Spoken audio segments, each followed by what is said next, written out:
बिस्मिल्लाहिर्रहमानिर्रहीम, अस्सलाम वालेकुम। एवन टीवी की न्यूज स्टूडियो से मैं हूं अलीशा वासी। शामिल करेंगे न्यूज हेडलाइंस। बानी को इक़्तिदार में लाने वालों में फैज हमीद सर फहरिस्त थे। पार्टनरशिप 2018 के इलेक्शन से पहले से थी। ख्वाजा आसिफ कहते हैं कि दोनों की पार्टनरशिप 9 मई को भी कायम थी। 2018 के इलेक्शन में पीटीआई को भरपूर सहूलत दी गई थी।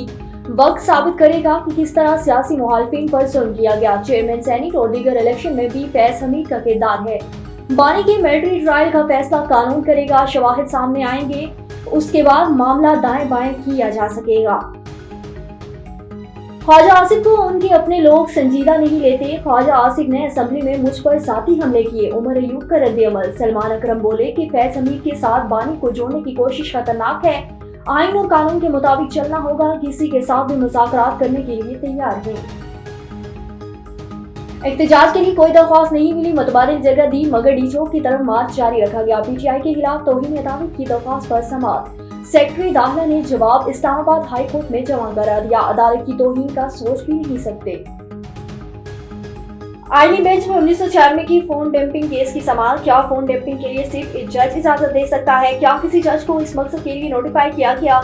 जज नामजदगी से मुतल्लिक इल्म नहीं। एडिशनल अटॉर्नी जनरल की निगरानी इसका 2013 फोन डंपिंग का कानून मौजूद था। जस्टिस जमाल मंदोहिल ने कहा कि फोन डंपिंग का तरीक़ेकार और अदालती निगरानी इसका हिस्सा है।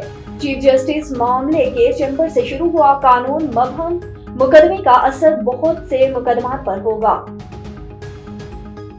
जिला कुरम में अमन कायम करने की कोशिशें। ग्रैंड जिरगा किसी नतीजे पर ना पहुंच सका। मुस्तकिल हल निकालने मुज़ाकराती अमल जारी रहेगा। बैरिस्टर सैफ के रिमार्क्स। कहा अफ्रीकन अमल चाहते हैं, मुस्तकिल हल निकालना होगा। शरपसंदों के खिलाफ सख्त कार्रवाई होगी। इलाके को भारी हथियारों से पाक करना नागज़ीर करार। न्यूज स्टूडियो से फिलहाल के लिए इतना ही। मजीद खबरों और अपडेट्स के लिए देखते रहिए A1 TV। A1 TV, सब पे नजर, अंदर की खबर।